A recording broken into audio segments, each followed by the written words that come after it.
Yeah, there's kind of like a couple of different versions of the Linux community because there is the desktop space, and this is a Yeah, fairly small group. There's not really that many people in it. If you go out into like the server space, there's a lot more people talking about stuff like yeah, that. sure, You have a lot sure. more like not channels maybe dedicated to it, but you have like programming channels that would do occasional videos on it here and there. And then there's also a part of it that's like the home automation side and like data storage side. But these are all like kind of adjacent. They're not really directly what you would consider. Like when most people think of like Linux YouTube, the Linux community, you think of like desktop Linux people.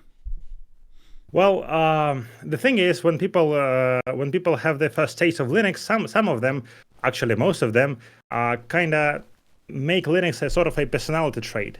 I began using Linux when I was 21 years old, and it immediately felt refreshing. It felt great, and I sort of was, if I'm using Linux, I think everyone would be happy to say that they are using Linux. Mhm. So I think even though community isn't that big, I think even people who just use Linux for server work or who want to game on Linux, who want to edit videos on Linux, we all sort of connected.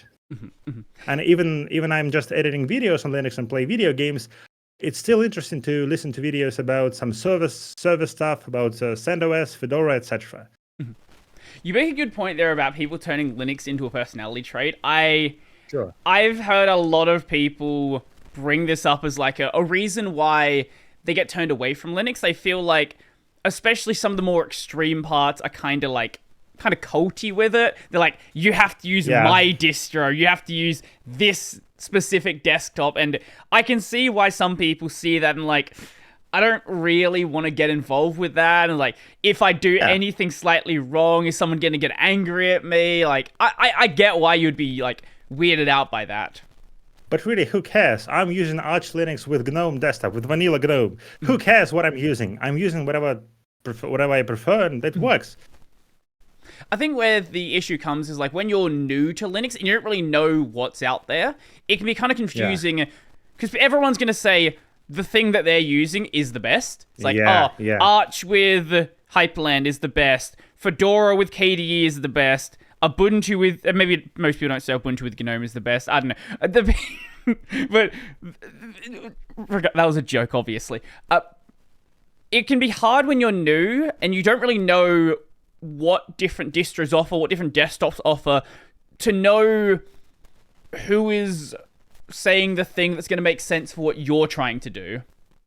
True. I've recommended Linux to a couple of my friends, and in my so the rule of thumb is to recommend first something like Linux Mint or Pop! OS, and if people say, "Well, that looks great. What can I try? Or what else can I try?" Then I recommend something like Arch Linux or Fedora, because people who never used Linux before, they had to use some sort of a third wheel, bicycle with a third wheel, because Linux sometimes can be too unfriendly, I think. Mm-hmm. Yeah, I think people like to overthink the beginner distros. Like, oh, should it be this? Arch Linux with Hyperland. I did Arch Linux with i3 as my first distro. You can do it, but I also was in like I had a programming background at that point. Like I was used to reading documentation, so for me it was acceptable. I want to say you have to be a spirited man. You have to have a lot of motivation to do that. Well, my motivation was I swapped at the start of a university semester, so I had to work out very, very quickly what I was doing.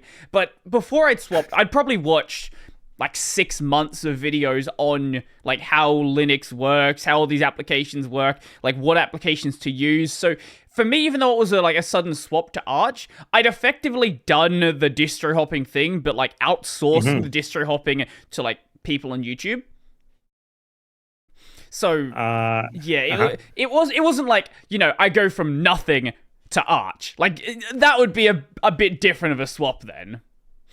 Sure, but nevertheless, you have to try install it for the first time by yourself. That's different than looking on YouTube and having some sort of a brief overview. Yeah. That's interesting because the first distro that I've installed myself was Ubuntu, Ubuntu 8. I brought the CD here. Yeah, it's the Ubuntu CD that people gave to each other back in the days in the like 20 years ago, I think. The thing is, ever since I was a kid, I was a PC enthusiast. My father bought his first PC when I was 3 years old.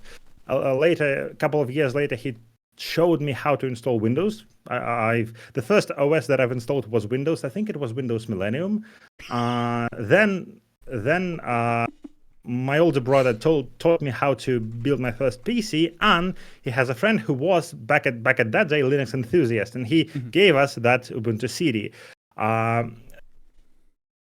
Back in that day, I was a PC enthusiast, but I was not a OS enthusiast. I didn't care what OS I use. I was more interested in video games, in video editing, and all sorts of stuff. But so when we installed Ubuntu for the first time, I was like, well, I can't play video games. I can't use my video editor. GIMP looks weird. We're going to reinstall Windows 7 back again, or Windows XP it was, I don't remember. But then in 2014, I've heard about SteamOS. I was intrigued by it. Back in the day, I had full AMD desktop, and I've installed it. It was a rough experience. I had poor performance in many video games, even with AMD GPUs, and I forgot about it. But in 2016, I applied to a master's degree in university, and I had to buy a new laptop.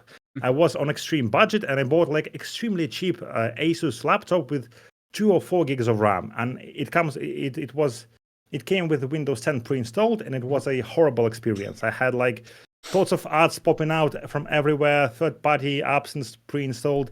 And when I tried to install Windows 7 on it, most of the drivers didn't work. So even if I would install them manually, they still didn't work. So I had to try Linux. I've heard about Linux a lot by that day, so I decided to give it a try and installed Ubuntu, and it worked. It worked magically great. It worked fine. I had everything working out of the box, and I was like, yeah, that's great. Why I still use Windows on my main PC? And then I got into Linux. I tried distro hopping on that old laptop.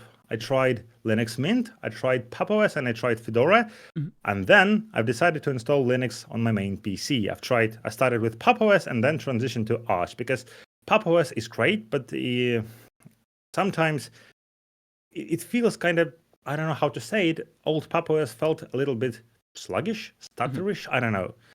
So Arch is my final destination, I think. I'm using Arch for 2 or 3 years now as on my main desktop PC, on my main production PC, and it works great. It's funny that you mentioned Windows ME before. Let me grab something funny. Yeah. I've shown this before, so anyone who's seen it before is gonna be sick of it, but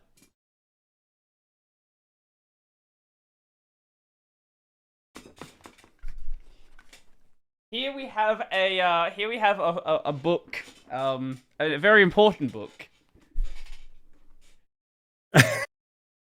This is flipped on the capture that I'm seeing on my side, but this is the complete. No, it looks great. Yeah. No, so Discord's weird. It shows me a flipped version, but it shows you it correctly. Yeah. It did. It does. For anyone who can't read backwards, this is the complete idiot's guide to Windows ME. It is everything, every possible thing you could need to know about Windows ME. I paid $5 for that.